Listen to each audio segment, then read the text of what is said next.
প্রিয় দর্শক, আজ আমরা এমন একটা সন্ধিক্ষণে দাঁড়িয়ে আছি যেখানে গত 70 বছরের সমীকরণ বদলে যাচ্ছে। দ্বিতীয় বিশ্বযুদ্ধের পর থেকে আমরা কি দেখে আসছি? আমেরিকা যেখানেই হামলা করতে যায়, হোক সেটা ইরাক, আফগানিস্তান বা লিবিয়া, চোখ বন্ধ করে তাদের পেছনে থাকে ন্যাটো, বিশেষ করে ব্রিটেন, ফ্রান্স এবং ইউরোপের এই শক্তিধর দেশগুলো। তাদের নীতি ছিল পরিষ্কার, আমেরিকার উপর হামলা মানে আমাদের সবার উপর হামলা। কিন্তু এবার ইরানের ইস্যুতে যা ঘটছে তা আমেরিকার জন্য কেবল অপমানজনক নয়, রীতিমতো লজ্জাজনক। ডোনাল্ড ট্রাম্প হয়তো তার ইগো স্যাটিসফাই করার জন্য অথবা দুনিয়াকে দেখানোর জন্য যে আমিই বস, ইরানের উপরে অ্যাকশন নেওয়ার প্ল্যান করেছিলেন। কিন্তু তিনি ভুলে গিয়েছিলেন এখন 2026 সাল, এটা 2003 সাল নয়। ট্রাম্পের এই একতরফা সিদ্ধান্তে ইউরোপের দেশগুলো শুধু নাই বলেনি, তারা প্রকাশ্য বিদ্রোহ ঘোষণা করেছে। ব্রিটেন তাদের বিমান ঘাঁটি দিতে অস্বীকার করেছে, স্পেন আমেরিকার যুদ্ধ বিমানকে তাদের আকাশে ঢুকতেই দিচ্ছে না, আর ফ্রান্স তো এক ধাপ এগিয়ে আমেরিকার সমকক্ষ হওয়ার ঘোষণা দিয়ে বসেছে। যে ইউরোপকে ট্রাম্প এতদিন কাগুজে বাঘ মনে করতেন, সেই ইউরোপ আজ ট্রাম্পকে মনে করিয়ে দিচ্ছে আমরা তোমার চাকর নই। প্রিয় দর্শক, পাওয়ার ইকুয়েশন বা ক্ষমতার ভারসাম্য আজ আটলান্টিক মহাসাগরের একদম মাঝখানে এরকম দুলছে। আজকের আলোচনায় আমরা গভীরে যাব, তবে তার আগে দেখে নিই আজকের এই এপিসোডের প্রধান ব্রেকিং নিউজগুলো, যা শুনলে আপনার চোখ কপালে উঠবে। আজকের প্রথম বড় ব্রেকিং, আমেরিকার সবচেয়ে পুরনো বন্ধু ব্রিটেন, বা বলা ভালো আমেরিকার সবসময়ের সঙ্গী, এবার ট্রাম্পকে পরিষ্কার জানিয়ে দিয়েছে ইরানে হামলার জন্য ব্রিটেনের মাটি ব্যবহার করা যাবে না। ট্রাম্পের ধমক বনাম ব্রিটিশ প্রধানমন্ত্রীর পাল্টা জবাব। কি ঘটেছে পর্দার আড়ালে? দ্বিতীয় খবর, যা আরও চমকপ্রদ, ফ্রান্সের প্রেসিডেন্ট ইমানুয়েল ম্যাক্রন, যাকে ট্রাম্প এতদিন অবজ্ঞা করতেন, তিনি এবার ইউরোপের নতুন নেতা হিসাবে আবির্ভূত হয়েছেন। ম্যাক্রো ঘোষণা করেছেন ফ্রান্স তার পারমাণবিক অস্ত্র বাড়াবে, কিন্তু কাউকে হিসাব দেবে না। ইউরোপকে আমেরিকার প্রভাব মুক্ত করার এই ডাক কি ন্যাটোর কফিনের শেষ ব্রেক?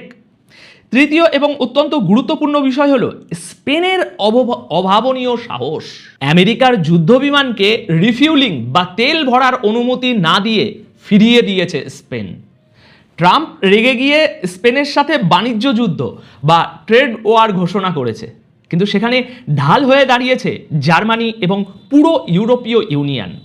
আজকের ভিডিওতে আমরা এই সমস্ত ঘটনাগুলোর বিশ্লেষণ করব, তাই কোনো অতিরিক্ত কথা নয়, একদম point to point perfect logic দিয়ে আলোচনা হবে। আজ 5ই মার্চ বৃহস্পতিবার দুপুর 1টায় এই খবর পড়ছি। আসুন প্রথমে কথা বলি কাকে নিয়ে? ব্রিটেনকে নিয়ে কথা বলি। দেখুন, আমেরিকা এবং ব্রিটেনের সম্পর্ককে বলা হয় স্পেশাল রিলেশনশিপ, কিন্তু ব্রিটিশ প্রধানমন্ত্রী কিয়ার স্টারমার এবার যা করলেন তা এই সম্পর্কের মূল সেটাতে কুড়ুল মেরেছে। ঘটনাটা একটু বুঝুন। ইরানের উপরে হামলা চালানোর জন্য আমেরিকার প্রয়োজন ছিল স্ট্র্যাটেজিক লোকেশন। ব্রিটেনের দুটো অত্যন্ত গুরুত্বপূর্ণ এয়ারবেস বা বিমান ঘাঁটি আছে, একটা হলো RAF ফেয়ারফোর্ড এবং অন্যটি হচ্ছে ভারত মহাসাগরের বুকে দিয়াগো গার্সিয়া। যদিও দিয়াগো গার্সিয়া আমেরিকা লিজ নিয়ে রেখেছে, কিন্তু চুক্তির ক্লজ অনুযায়ী সেখান থেকে কোনো অফেন্সিভ অ্যাটাক বা আক্রমণাত্মক হামলা চালাতে গেলে ব্রিটেনের অনুমতি লাগবে। কিন্তু ট্রাম্প ধরে নিয়েছিলেন স্টারমার তো আমার পকেটের লোক, অনুমতি ও তো কেবল আনুষ্ঠানিকতা। কিন্তু কিয়ার স্টারমার মুখের উপরে না বলে দিলেন। তিনি আজ পরিষ্কার বললেন, আমি ব্রিটিশ বিমান ঘাঁটি ব্যবহার করে ইরানকে মারার অনুমতি দেব না। কিন্তু কেন? কারণ ইতিহাস। 2003 সালের কথা মনে আছে দর্শক? তখন আমেরিকার প্রেসিডেন্ট ছিলেন জর্জ বুশ আর ব্রিটেনের টনি ব্লেয়ার। আমেরিকা মিথ্যে বলেছিল সেই সময় যে ইরাকের সাদ্দাম হোসেনের কাছে ওয়েপন অফ মাস ডিস্ট্রাকশন বা গণবিধ্বংসী মারণাস্ত্র আছে। সেই মিথ্যে তথ্যের ভিত্তিতে ব্রিটেন আমেরিকার সাথে যুদ্ধে নেমেছিল, আর তার ফলাফল কি হয়েছিল? ইরাক ধ্বংস হয়েছিল, লাখ লাখ মানুষ মারা গিয়েছিল, কিন্তু সেখানে কিছুই পাওয়া গেল না। আজ পর্যন্ত ব্রিটেন সেই গ্লানি বা অনুশোচনা ভোগে। তারা মনে করে আমেরিকার কথায় নেচে তারা নিজেদের হাত রক্তে যে রঞ্জিত করেছিল সেখানে আমেরিকারই সব দোষ। স্টারমার এবার সেই ভুল করতে চাননি। তিনি ট্রাম্পকে মনে করিয়ে দিয়েছেন, আগে জাতিসংঘে যাও, অনুমতি নাও, আলোচনা করো, তারপর যুদ্ধের কথা ভেবো।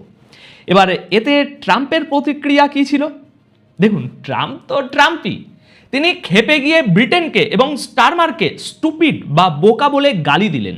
তিনি বললেন, তোমরা আমাদের সাথে আসছো না, তোমরা ভুল করছো। এমনকি তিনি চার্চিলের প্রসঙ্গ টেনে এনে স্টারমারকে অপমান করার চেষ্টা করলেন। কিন্তু স্টারমার যে জবাবটা দিলেন সেটা প্রতিটি সার্বভৌম দেশের জন্য শিক্ষার বিষয়। তিনি পার্লামেন্টে দাঁড়িয়ে বললেন, ব্রিটেনের স্বার্থ দেখা আমার কাজ, ডোনাল্ড ট্রাম্পের নয়। মধ্যপ্রাচ্যের পরিস্থিতি নিয়ে আমি উদ্বিগ্ন, কিন্তু আমার দেশের জনগণকে নিরাপদ রাখা আমার প্রথম দায়িত্ব। দেখুন দর্শক, এখানে একটা সূক্ষ্ম ব্যাপার আছে। ব্রিটেন কি ইরানের বন্ধু হয়ে গেছে? না। ব্রিটেন বলছে, ইরান যদি আমাদের উপরে হামলা করে আমরা আত্মরক্ষা করব, মানে ইরানের উপরে হামলা করব, অ্যাকশন নেব, সেটা যাই হোক না কেন। কিন্তু ট্রাম্প, তোমার ইগোর লড়াইয়ে বা তোমার শুরু করা যুদ্ধে আমরা আগ বাড়িয়ে অংশ নেব না।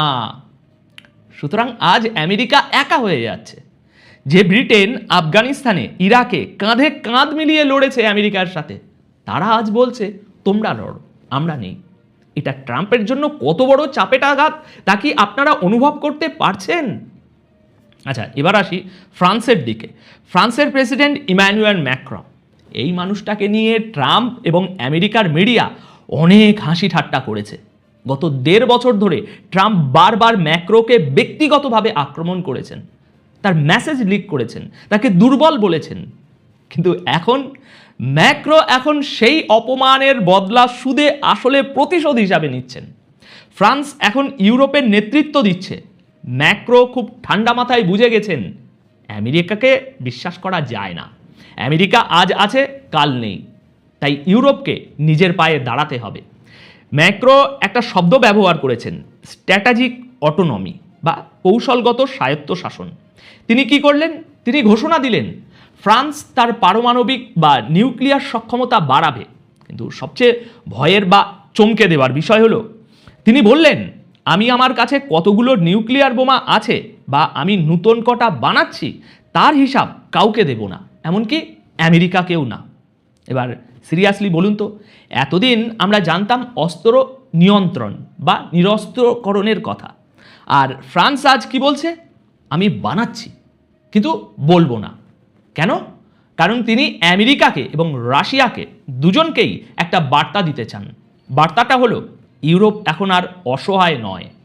ম্যাক্রো আরও এক ধাপ এগিয়ে বললেন, ইউরোপের যে দেশগুলো আমেরিকার উপর ভরসা করে বসে আছে তাদের বলছি, আমার কাছে এসো, আমি তোমাদের নিউক্লিয়ার প্রোটেকশন দেব।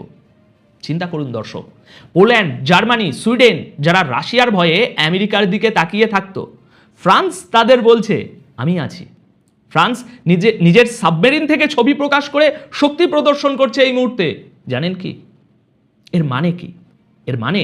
ফ্রান্স নিজেকে ইউরোপের আমেরিকা হিসাবে প্রতিষ্ঠিত করতে চাইছে। তারা বলছে, ট্রাম্পের মুডের উপর আমাদের নিরাপত্তা নির্ভর করতে পারে না।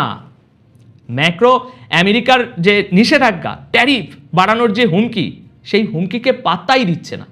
তিনি বলছেন, যা করার করো, আমাদের অর্থনীতি শক্তিশালী, আমাদের হাতে প্রযুক্তি আছে, আমাদের হাতে ভেটো পাওয়ার আছে, আমরা ভয় পাই না। দর্শক, আমেরিকার জন্য এর চেয়ে বড় দুঃস্বপ্ন আর কি হতে পারে? যে ন্যাটোকে তারা তৈরি করেছিল রাশিয়ার বিরুদ্ধে, সেই ন্যাটোর পেটের ভিতরে তৈরি হচ্ছে আর একটা নতুন জোট, যার নেতৃত্বে ফ্রান্স, আর লক্ষ্য আমেরিকা ছাড়া চলো। এবার দর্শক, এই পুরো নাটকে আরেকজন অপ্রত্যাশিত খেলোয়াড় বেরিয়ে আসছে, যার নাম স্পেন। স্পেনের প্রধানমন্ত্রী পেদ্রো স্যাঞ্চেজ যা করলেন তা আক্ষরিক অর্থেই সাহসের চরম সীমা। আমেরিকা চেয়েছিল তাদের যুদ্ধ বিমানগুলো স্পেনের মাটিতে নামবে, তেল ভরবে এবং তারপর ইরান বা মধ্যপ্রাচ্যে গিয়ে হামলা চালাবে। এটা একটা সাধারণ প্রক্রিয়া হওয়ার কথা ছিল। কিন্তু স্পেন সোজা বলে দিল, না, আমার দেশের মাটি বা আকাশ ব্যবহার করে তোমরা যুদ্ধ করতে পারবে না। শুধু না বলেই স্যাঞ্চেজ ক্ষান্ত হননি, তিনি এমন একটা নৈতিক বক্তৃতা দিলেন যা ট্রাম্পের গালে থাপ্পড়ের মতো লেগেছে। স্যাঞ্চেজ বললেন, সরকারের কাজ হলো মানুষের জীবন উন্নত করা, যুদ্ধ বাঁধিয়ে মানুষের জীবন ধ্বংস করা নয়। যারা নিজেদের ব্যর্থতা ঢাকার জন্য যুদ্ধের ধোঁয়া তৈরি করে, স্পেন তাদের সাথে নেই। তাহলে ভাবুন একবার, একজন বিশ্বনেতা আমেরিকার মতো সুপার পাওয়ারের মুখের উপরে বলছেন তোমরা নিজেদের ব্যর্থতা ঢাকতে যুদ্ধ করছো। আচ্ছা, এতে ট্রাম্পের প্রতিক্রিয়া কি ছিল? তীব্র এবং অপরিপক্ক। তিনি সাথে সাথে ঘোষণা করে দিলেন স্পেনের সাথে আমি সব ধরনের বাণিজ্য বন্ধ করব, স্পেনের উপর আমি নিষেধাজ্ঞা দেব। ট্রাম্প ভেবেছিল এই হুমকিতে স্পেন ভয় পেয়ে যাবে, স্পেনের অর্থনীতি ধসে পড়বে। কিন্তু তিনি ভুলে গিয়েছিলেন যে স্পেন একা নয়, স্পেন ইউরোপীয় ইউনিয়নের সদস্য। আর এখানেই এন্ট্রি নিচ্ছে আরেকজন, জার্মানির চ্যান্সেলর এবং ফ্রেডরিক মার্জ। জার্মানি এতদিন মোটামুটি চুপ ছিল, তাই না? আমরা সবাই জানি। কিন্তু যখনই ট্রাম্প স্পেনের উপরে এই বাণিজ্যিক হামলার হুমকি দিলেন, জার্মানি বাঘের মতো গর্জন করে উঠেছে। জার্মানি এবং ইউরোপীয় ইউনিয়ন ট্রাম্পকে পরিষ্কার জানিয়ে দিল স্পেন একা নয়, স্পেনের উপর যদি কোনো ট্রেড ট্যারিফ বা নিষেধাজ্ঞা আসে তবে সেটা পুরো ইউরোপের উপরে হামলা বলে গণ্য হবে, আর আমরা সবাই মিলে আমেরিকার বিরুদ্ধে পাল্টা ব্যবস্থা নেব। সুতরাং দর্শক, আমেরিকা আজ ইউরোপকে ব্ল্যাকমেল করতে গিয়ে নিজেই কোণঠাসা। তারা বুঝতে পারছে না এই ইউরোপ আর আগের ইউরোপ তো এক নেই, এরা একজোট হচ্ছে এবং সেই ঐক্যের সিমেন্ট হলো আমেরিকা বিরোধী মনোভাব। এখন প্রশ্ন হলো, এই যে আমেরিকা একা হয়ে যাচ্ছে এর ফলাফল কি? দর্শক, জিওপলিটিক্সের শূন্যস্থান বা ভ্যাকিউম বলে কিছু থাকে না। আমেরিকা যখনই পিছু হটবে বা একা হবে, সেই জায়গা কেউ না কেউ নেবে। আমরা কি তবে একটা মাল্টিপোলার বা বহুমেরুর পৃথিবীর দিকে এগিয়ে যাচ্ছি, যেখানে আমেরিকার দাদাগিরি আর চলবে না? নাকি এই বিভাজন তৃতীয় বিশ্বযুদ্ধের দিকে আমাদের ঠেলে দিচ্ছে? কারণ যখন এই বড় বড় শক্তিগুলো নিজেদের মধ্যে বিবাদে জড়িয়ে পড়ে, তখন ছোট ছোট সংঘাতগুলো নিয়ন্ত্রণের বাইরে চলে যায়। আমেরিকা চেয়েছিল ইরানকে শিক্ষা দিতে, কিন্তু উল্টো নিজেরাই শিক্ষার পাত্র হয়ে গেল। ট্রাম্প চেয়েছিলেন ন্যাটোকে ব্যবহার করতে, কিন্তু ন্যাটো আজ তাকেই প্রত্যাখ্যান করল। এখন এই ঘটনাগুলো প্রমাণ করে যে আমেরিকার বিশ্বমরণের দিন শেষ। দুনিয়া এখন আর একজনের কথায় চলে না। কিন্তু আমার মনে একটা প্রশ্ন বারবার আসছে, এবং এই প্রশ্নটা আমি আপনাদের কাছে রেখে যেতে চাই। খুব ঠান্ডা মাথায় চিন্তা করে উত্তর দেবেন। প্রশ্নটা হলো, ইউরোপ যেভাবে আমেরিকার হাত ছেড়ে দিচ্ছে, এর ফলে কি পৃথিবী আরও নিরাপদ হলো, নাকি আরও বেশি বিপজ্জনক হয়ে উঠল?